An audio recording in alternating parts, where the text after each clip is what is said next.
টিউলিপের মতো পরিণতি হতে পারে শেখ হাসিনার মেয়ে সাইমা ওয়াজেদের।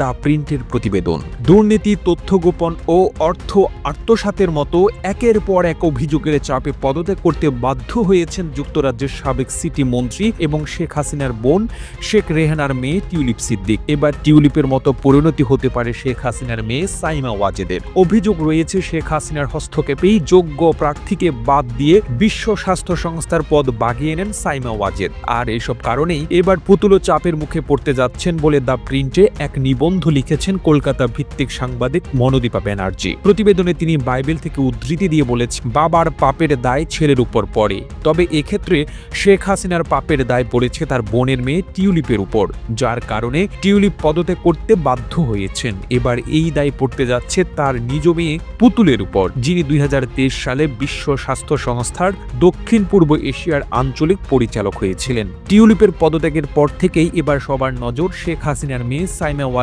পুতুলের উপর, যিনি 2023 সালের 1 নভেম্বর বিশ্ব স্বাস্থ্য সংস্থা এর আঞ্চলিক পরিচালক হিসেবে নিয়োগ পেয়েছেন। সাংবাদিক মনোদীপা ব্যানার্জি স্বাস্থ্য বিষয়ক জার্নাল ল্যান্ডসেটের 2023 সালের সেপ্টেম্বরের একটি সম্পাদকীয় প্রতিবেদনের কথা উল্লেখ করে বলেছেন, ওই প্রতিবেদনে পুতুলের প্রার্থিতা নিয়ে প্রশ্ন তুলেছিল। তারা অভিযোগ করেছিল, মনোবিজ্ঞানে স্নাতকোত্তর ডিগ্রি অর্জন করা পুতুল বিশ্ব স্বাস্থ্য সংস্থার আঞ্চলিক পরিচালক হওয়ার যোগ্য না।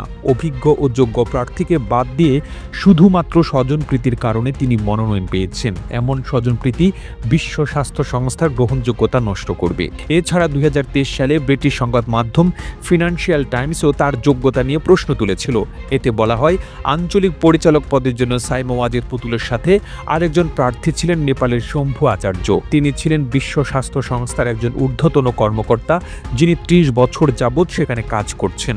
এছাড়া জনস্বাস্থ্যের উপর তার পিএইচডি ডিগ্রি রয়েছে। অন্যদিকে সাইমা ওয়াজেদ পুতুল মানসিক স্বাস্থ্য সচেতনতা নিয়ে কাজ করতেন। তার বেশিরভাগ কাজ ছিল অটিজম নিয়ে। প্রতিবেদনে আরও বলা হয়, সাইমা ওয়াজেদ স্কুল সাইকোলজিস্ট হিসেবে প্রশিক্ষণপ্রাপ্ত এবং তিনি একটি দাতব্য ও গবেষণা সংস্থা দেখাশোনা করেন। একটি আন্তর্জাতিক সংস্থায় বড় বাজেট নিয়ে কাজ করার অভিজ্ঞতা তার নেই। প্রতিবেদনে আরও বলা হয়, আঞ্চলিক পরিচালক হওয়ার আগে পুতুল তার মা ও তৎকালীন প্রধানমন্ত্রী শেখ হাসিনার সঙ্গে বিভিন্ন সফরে যেতেন। দ্য প্রিন্টের প্রতিবেদনে বলা হয়, বাংলাদেশের দুর্নীতি দমন কমিশন দুদক তদন্ত শুরু করেছে যে পুতুল কিভাবে চাকরি পেলেন, তার নিজের যোগ্যতার ভিত্তিতে নাকি প্রধানমন্ত্রী হিসেবে তার মায়ের হস্তক্ষেপে। দ্য প্রিন্ট বলছে, সকলের দৃষ্টি এখন পুতুলের দিকে।